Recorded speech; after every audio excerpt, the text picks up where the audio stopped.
আমি গেরুয়া বসন অঙ্গেতে ধরিব শঙ্খের কুণ্ডল পরি।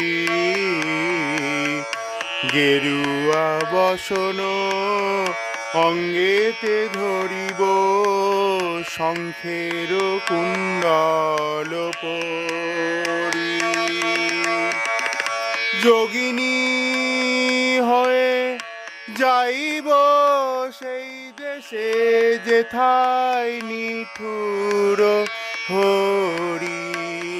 আমি যোগিনীর বেশে যাব সেই দেশে যেথায় নিঠুর হরি। দে দে আমায় সাজায় দে।